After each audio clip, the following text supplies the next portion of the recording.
नमस्कार, मैं हूं आकांक्षा पिवाल और आप देख रहे हैं जन जागरण न्यूज। आइए रुक करते हैं कुछ मुख्य समाचारों की ओर। लोकसभा प्रत्याशी गणेश सिंह के समर्थन में मध्य प्रदेश के पूर्व मुख्यमंत्री शिवराज सिंह चौहान ने नागौद में नुक्कड़ सभा को संबोधित किया, जहां पर भारी मात्रा में लाडली बहनें उपस्थित रहीं। लाडली बेटिया दुर्गा ने शिवराज मामा को अपना गुल्लक देकर सम्मान किया। सुनिए अपने उद्बोधन में क्या कहा शिवराज सिंह चौहान ने। एक तो इसलिए कि हमको अपने देश की सेवा करनी है। देश की सेवा का सबसे सशक्त माध्यम अगर कोई है तो वो केवल भारतीय जनता पार्टी है, भाजपा के अलावा और कोई नहीं है। दूसरी चीज अगर कोई पूछे तो विकास।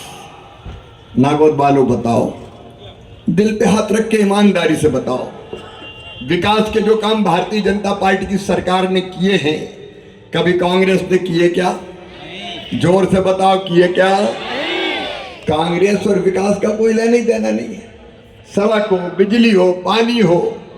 आज मैं रीवा उतर के मऊगन से सभाएं करते हुए नागौद तक पहुंच गया, इसलिए कि भारतीय जनता पार्टी की सरकार के जमाने की सड़कें हैं। कांग्रेस की सड़कों से आ जाता क्या मैं? गाड़ी खाती हिचकोले, अड्डा पसरा सारे डोले, याद आ गए शंकर भोले। विकास के कोई चिन्ह ही नहीं, विकास से कोई लेना ही देना नहीं है। आज विकास के काम नागौद में गिनाने का वक्त नहीं है, लेकिन विकास भी अगर कोई करेगी या किया है, और मैं गर्व के साथ कहता हूं मध्य प्रदेश को बीमारू राज्य से विकसित राज्य बनाने का सौभाग्य हमें मिला है, भारतीय जनता पार्टी को मिला है। और तीसरी चीज जनता की सेवा। मेरे जैसे कार्यकर्ताओं के लिए, मेरी बहनों, मेरे भाइयों, जनता की सेवा ही भगवान की पूजा है और भगवान की पूजा मान के ही हम करते हैं। और इसलिए जब तकलीफ देखी, दर्द देखा, परेशानी देखी, भाई योजना बना दी। मेरी बहनों, लाडली लक्ष्मी हमने क्यों बनाई? इसलिए कि मैंने देखा था बेटा बेटियों के साथ भेदभाव बचपन से, अपने गांव में देखा था। बेटे को ज्यादा लाड़, बिटिया को कम प्यार। बेटा आए तो आने दो और बिटिया आए तो कोख में ही मार दो। ये पाप भी धरती पर हुआ है। आत्मा रोती थी, मन कहता था कि भेदभाव क्यों, बेटा बेटी में भेद क्यों करते हैं। और तब मन में ये निश्चय किया कि बेटी को बोझ नहीं रहने देंगे। मध्य प्रदेश की धरती पर बिटिया पैदा होगी तो लखपति ही पैदा होगी। ये संकल्प लेके लाडली लक्ष्मी योजना बन गई। कन्या विवाह, बेटी की शादी बोझ ना बने, इसलिए कन्या विवाह योजना हमने बनाई। 50% रिजर्वेशन दिया बहनों को कि चुनाव लड़ो और आगे बढ़ो। और अब तो सुनो बहनों, 33 पक्का है। अगली बार यहाँ बहनों की कतार ज्यादा होगी, भाई नीचे बैठेंगे, ये देख लेना।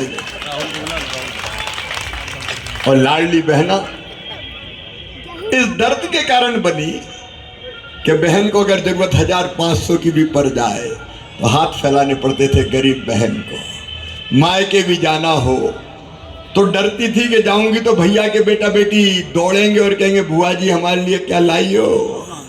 और पतिदेव से कहीं मांग लिए तो कहने लगे जब देखो मांगती रहती है, नहीं है मेरे पास, तो मुंह लटका के बैठ जाती थी। सही बात है कि नहीं, बताओ सही है कि नहीं?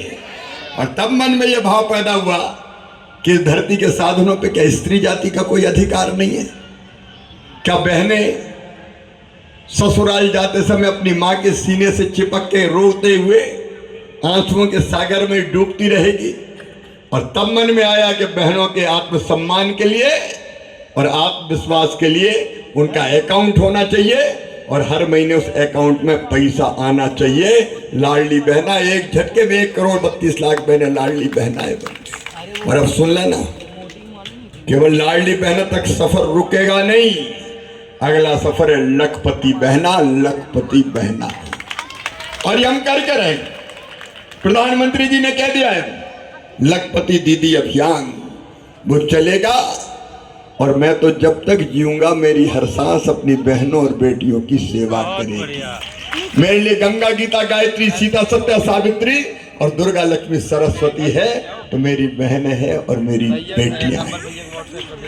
और इसलिए सेवा के लिए भारतीय जनता पार्टी, हमारे बेटा बेटियों की पढ़ाई लिखाई गरीब की भी हो जाए, किसान के बेटा बेटी की भी हो जाए, वो डॉक्टर बने, इंजीनियर बने, इसलिए मेधावी विद्यार्थी योजना, सेवा के लिए योजना, पीने का पानी हो, सड़कों का जाल हो, बिजली का इंतजाम हो। किसान भाइयों, ये बीजेपी है, प्रधानमंत्री जी ने 6,000 रुपया किसान सम्मान निधि दी, और मैं जब चौथी बार मुख्यमंत्री बना तो दिल ने कहा मत चूके चौहान, 6,000 तू भी डाल दे, कम से कम 12,000 तो हो जाए। ये भाजपा कर सकती, कभी कांग्रेस ने दिया था क्या बताओ? गरीबों को फ्री में राशन कभी कांग्रेस ने दिया था क्या? कई के मकान बन गए, चिंता मत करना, बचे हुए गरीबों के भी पक्के मकान बनाने का संकल्प भी भारतीय जनता पार्टी का। कई हमने बनाए, बाकी आगे बनेंगे प्रधानमंत्री जी के आशीर्वाद से। एक एक चीज, रोटी कपड़ा मकान पढ़ाई दवाई रोजगार का इंतजाम, ये भारतीय जनता पार्टी ही करेगी, कांग्रेस नहीं कर सकती। न सेवा से लेना देना और न विकास से लेना देना। आप देखो कांग्रेस की नेतृत्व की हालत क्या हो गई है, क्या हालत हो गई उनकी। उल्टे सीधे फैसलों के कारण कांग्रेस समाप्त होती जा रही है, और विचारवान लोग सब भारतीय जनता पार्टी में आ रहे हैं।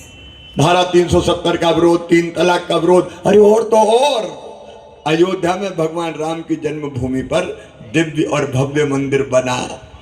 आपको प्रसन्नता हुई कि नहीं हुई? सबको खुशी हुई कि नहीं? रामलला की प्राण प्रतिष्ठा हुई, आपको खुशी हुई कि नहीं?